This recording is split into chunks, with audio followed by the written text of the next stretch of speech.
मजहर अब्बास साहब, लेकिन आपकी इनिशियल मैं पहले थॉट्स चाहूंगी इसके ऊपर।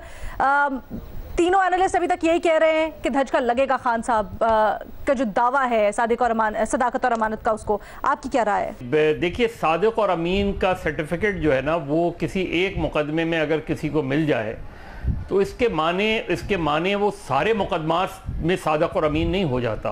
और ये हमारे यहाँ, ये मेरा ख्याल है, ये आइन का सकम है कि आप किस शख्स को सादिक और अमीन डिक्लेयर करते हैं। किसी एक मुकदमे में अगर किसी को डिक्लेयर कर दिया तो फिर क्या बाकी मुकदमात में अगर उसके बाद कोई उसके ऊपर इस तरह के चार्ज आ जाए तो फिर क्या करेंगे आप?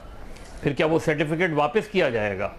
तो मेरा ख्याल है इस चीज़ को हमें एड्रेस करने की ज़रूरत है कि जब हम कहते हैं किसी को तो क्या वो अक्रॉस द बोर्ड होता है और हमेशा के लिए हो जाता है। मेरा नहीं ख्याल कि अगर किसी एक मुकदमे में कोई क्लियर होता है तो वो सिर्फ उस मुकदमे में सादिक और अमीन होता है, जनरली नहीं। ये सिर्फ इमरान खान के हवाले से नहीं, जनरली मेरा ख्याल है इस चीज़ को रीएड्रेस करने की ज़रूरत है। दूसरे देखें, फ़र्ज़ करें पीर को इस्लामाबाद हाई कोर्ट जो है वो इलेक्शन कमीशन के फैसले को रद्द कर देता है, या पीर को जब भी पीर से शुरू हो रही है समात, फिर हम क्या कहेंगे इस मुकदमे को? अब हो सकता है कि वो टेक्निकल ग्राउंड पे इलेक्शन कमीशन का फैसला रद्द कर दें या वो कर दें, लेकिन फिर हम क्या कहेंगे? तो एक चीज़ तो ये कि उनकी पॉलिटिकल उसको कोई धचका लगेगा, मेरा नहीं ख्याल उनको लगेगा। हाँ, अगर इस्लामाबाद हाई कोर्ट ने या सुप्रीम कोर्ट ने इलेक्शन कमीशन के फैसले को अपहेल्ड कर दिया तो इमरान खान की शख्सियत को बहुत बुरा धचका लगेगा, क्योंकि अगर उन्होंने ये कह दिया कि इलेक्शन कमीशन का फैसला दुरुस्त है तो उनकी पर्सनालिटी को बहुत बहुत ज़्यादा धचका लगेगा, उनकी सियासी साख को धचका लगेगा अगर इलेक्शन कमीशन इस्टेब्लिश कर देता है।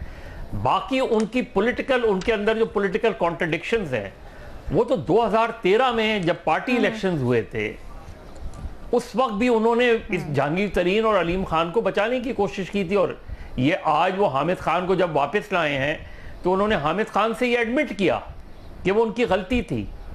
तो फिर वो गलती थी तो फिर ये बताएं कि क्या फिर जस्टिस वजीउद्दीन को भी फिर वापस लाएं, उस फैसले को भी फिर रिटेन करें जो जस्टिस वजीउद्दीन का फैसला था। तो वहाँ आपने जहांगीर तरीन और अलीम खान और जो भी और लोग थे जिन पे जस्टिस वजी की रिपोर्ट में लिखा हुआ था, तो फिर ये बताएं कि वो फैसला दुरुस्त था और मैंने उसको नज़रअंदाज किया।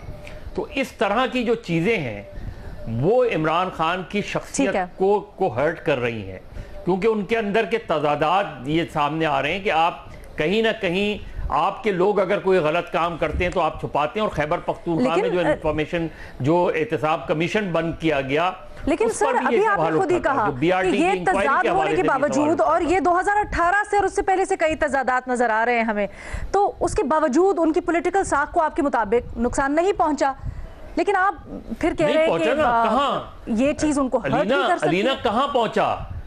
नहीं, अलीना कहां पहुंचा? नुकसान किस तरह पहुंचता है कि आपकी पॉलिटिकल पॉपुलैरिटी कम होती है, आपको इलेक्शन में धचका लगता है, तो वो तो नहीं नजर आ रहा ना हमें। वो तो इलेक्शन जीत रहे हैं, वो ज़िमनी इलेक्शन भी जीत रहे हैं, अगले जनरल इलेक्शंस के बारे में भी। तो अगर अगले जनरल इलेक्शन में वो सीटें हारते हैं तो हम कहेंगे ना कि उनकी सियासी साख को, हाँ, अगर उनकी नाअहली को इस्लामाबाद हाई कोर्ट या सुप्रीम कोर्ट जो है दुरुस्त करार दे देती है, तो फिर उनकी पॉलिटिकल पूरी साख है वो असल धचका होगा उनके लिए।